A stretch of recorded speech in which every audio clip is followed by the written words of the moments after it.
Of course, everybody knows what a typical arrowhead looks like.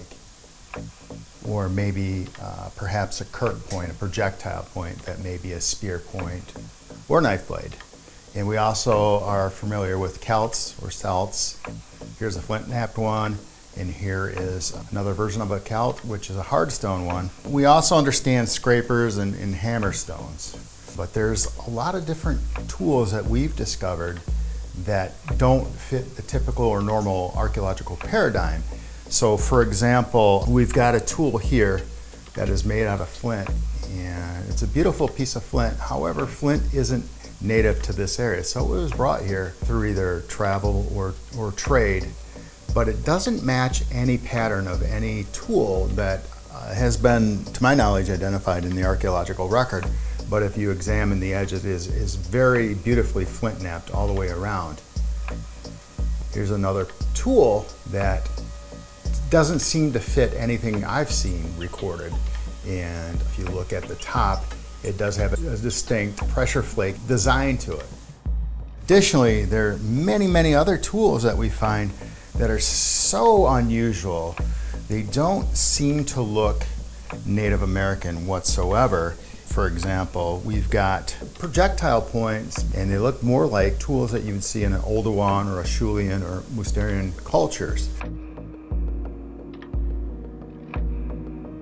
Oldowan tools were used during the Lower Paleolithic period, from approximately 2.6 million years ago until about 1.7 million years ago by ancient hominins. The tools can be found across Africa, Asia, the Middle East, and Europe. These were simple tools made with one or two flakes chipped off another stone. Acheulean tools are stone tools characterized by distinctive oval, pear-shaped hand axes. They were used during the Lower Paleolithic period, around 1.76 million years ago. Now, Mousterian tools are primarily associated with Neanderthals in Europe. They were made during the Middle Paleolithic period, which was 160,000 years ago to about 40,000 years ago.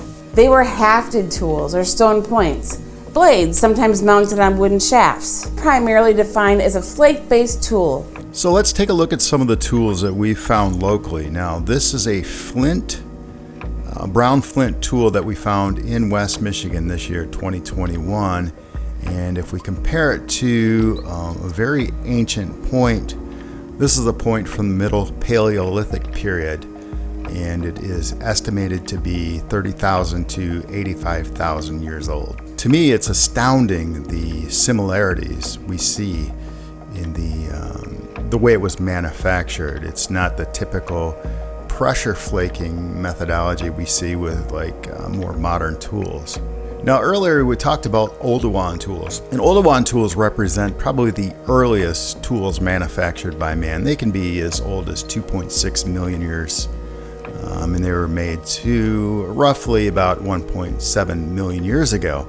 Now, a tool that we found locally here, which you'll see on the right, is made or manufactured from chert, and it resembles the pattern that you see in the Oldowan tool. It's again astounding how close the design is. Now, the Oldowan tools were generally made by Homo erectus, which I'm not implying Homo erectus was in North America, but the technology is so remarkably similar, you have to consider those type of possibilities. Okay, this shot represents several of the tools that we found that don't contain traditional Native American type tools. Many of these appear to be from the Oldowan type culture, not implying they are Oldowan, however, they do appear that way. A lot of chipping technology employed, but there are some other tools mixed in that show more advanced flint knapping type technology. Here you'll see the obvious signs of pressure flaking around the edges. Now, as ancient technology evolved, we moved on to Acheulean type tools, and these are tools that have more of a, I would say, a fracture type characteristic. What is remarkable about the Acheulean tools, which we see in almost everything we're finding, are faces. It's not pareidolia, there are intentional faces carved into the tools, which generally speaking, I don't see that in more recent Native American tools. Now, the one on the left was found in Comstock Park, Michigan in 2021, and the one from the right is a hand axe from Kenya, Africa, which is about 200,000 years old. And this tool on the left is another tool found in Comstock Park, Michigan, and it is made out of a very dark black flint material, and it is pressure flaked around the edges, but you see the face. There's two eyes, a nose, and a mouth, and you look to the right again with the same Acheulean tool, and you see the same type of human type face carved into the artifact. Now, this is another tool. It's made out of a beautiful brown flint. Again, it was found in West Michigan. It appears to have the same type of technology we see employed with Acheulean tools, with the fracturing type characteristics, undeniably made by a human. As you start to evaluate and look at these tools, you see angles that aren't angles that you would see created naturally or things in nature. And typically somebody would walk past these and not even look at them, but as you gain experience, you start to recognize these patterns. And again, they do not appear to be Native American, or if they are, they're extremely old. They'd have to be Paleo, pre-Clovis, but they just don't fit the typical paradigm of tools that we see in the archaeological record, or at least tools that have been identified by North American archaeologists. Now, they come in all shapes and sizes. Here's a very large tool that fits in the hand.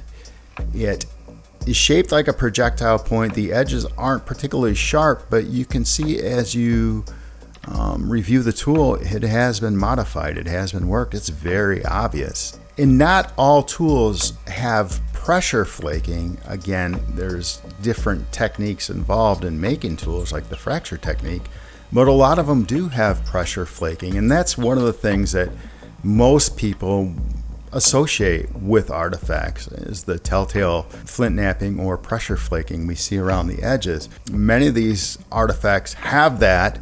In addition, as you start to really analyze them, you'll see faces and different animal motifs. This tool resembles a scraper. It is relatively sharp around the edges. It has been modified undeniably. It appears to be a thumb scraper, but definitely a tool. Now, a lot of people think they're natural, and that would be probably an assumption that I come to. They're natural and they were not man-made. However, they were found in association with other artifacts, a lot of chert, flint, those type of things. Sometimes we find them associated with bones. Here's a very large bone that is very patinaed, so I'm assuming it's extremely old. And then talking about things that are extremely old, at the same layer, a lot of these artifacts were found. Here's a fossilized cloven hoof, which is probably off some type of Pleistocene animal, which could be anything from a deer, an elk, pig, anything that has a cloven hoof. But it's fossilized, and it takes about 10,000 years for bone material to turn to fossil. So that presents us with many questions. If you start to look at different tools online, the tools here do not resemble indigenous Native American tools. Again, they look like very ancient tools normally found in Europe or Africa, made by different hominids from, it could be a million years ago to 40,000 years ago. We just don't know. How did they get here? Well, there's really very little archaeological evidence to suggest that earlier forms of Homo were in North America. We do have one at the Ceruti mastodon site, which suggests that there were people here, pre-humans here, 130,000 years ago. But we simply don't know, and that's something that we should look into rather than just dismiss this stuff as geofacts or insignificant natural occurring rocks. Again, we can prove that they've been worked. They have very defined edges in most cases, and again, they're associated with other finds. If you look into Oldowan, Acheulean, Mousterian, and then Luvelwa technology, they resemble that type of stuff. So who's to say that earlier humans weren't in North America? There were no written records, nothing but rocks, and that's the only thing we have. So we have to think about that and look a little bit deeper and just put aside these preconceived notions that nobody was here. Now, we talked about the Cerruti Mastodon site in Southern California. There's another noteworthy, oftentimes referred to as a very controversial archaeological site in Southern California in the Mojave Desert. The Calico site in Southwest California. Now, this is a controversial site where stone tools were found and identified to be in the range of 180,000 to 200,000 years old based upon several dating techniques. The Calico site is rich in old Paleolithic tools. These tools are the same tools as Paleolithic tools found in Europe. The similarities are undeniable. Now, the Calico site was studied extensively by Dr. Louis Leakey, and Dr. Leakey validated the authenticity of the artifacts from this location. This Calico site and the artifacts found have been rejected by North American archaeologists, as the artifacts were not meticulously made consistent with flint knapping techniques employed by the Clovis culture. The Clovis tools, which in the archaeological record came at least 100,000 years later, so that's kind of understandable. Archaeologists in North America are generally only familiar with North American Neolithic tools. One has to really start to think about other possible theories. Who was here? Who occupied these areas? Who occupied North America? Early hominids did have the ability to navigate by water because they're early hominids found in Australia and Polynesia. So we're very perplexed, just looking for answers. But again, we have to be open-minded and think about the possibilities of different types of humans being in North America.